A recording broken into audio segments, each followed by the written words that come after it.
তখনও প্রকাশ্যে সব সাহাবায়ে কেরাম দ্বীনের কাজ করতেন এরকম না, মোটামুটি কাবা শরীফের ভিতরে দেখলেন আবু জেহেল সহ মক্কার লিডারেরা মূর্তি বানিয়ে মূর্তির মধ্যে মালা দিয়ে তারা পূজা করা শুরু করছে।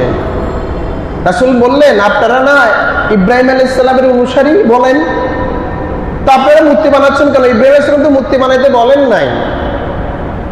তখন তারা বলল, আরে আমরা এদের ইবাদত করি না তো, লা ইউকাররিবুনা ইলাল্লাহি যুলফা, আমরা মূর্তিগুলোর পূজা করি, এরা আমাদেরকে আল্লাহ পর্যন্ত পৌঁছিয়ে দেবে। নাউযুবিল্লাহ বলেন।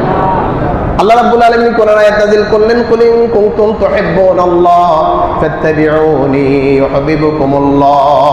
হে নবী, আপনি বলে দিন, তোমরা যদি আল্লাহকে ভালোবাসো তাহলে তোমরা আমি মুহাম্মদ সাল্লাল্লাহু আলাইহি সাল্লামের অনুকরণ করো।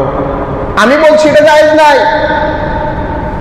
আজ থেকে সিদ্ধান্ত নেন, আপনার ঘরে কোনো ছবি ঝুলানো থাকবে না, কোনো মূর্তি থাকবে না। নিজের মা বাবা নেতা কর্মী স্বামী স্ত্রী কোনো দিকে ফটো থাকলে সেটা নিজের ভিতরে প্যাকেটে থাকবে, যদি সেটা কি হয় আইডি কার্ড হয়, সেটা কোনো আইডেন্টিটির জন্য হয়, ঝুলানো থাকবে না, ফেরেশতা ঢুকবে না। আর এই ব্যবসা অংশগ্রহণ করব না, মূর্তি বানাবো না, এটা আমাদের কাজ না। আমরা মুসলিম, খেয়াল রাখবো। তো মূর্তি শুধু হিন্দুরা বানালে হবে? মূর্তিতে আমার বাপের যদি বডি একটা মানে আকৃতি দিয়ে যদি রাস্তায় দাঁড়ি করে, সেটা মূর্তি নয়, একই তো মূর্তি।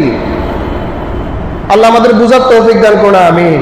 হারাম, সম্পূর্ণ হারাম, এটা আমরা করব না, কোনোভাবেই করব না। আমরা সবসময় বলে আসছি, ক্ষমতাধররা বুঝে না এগুলো।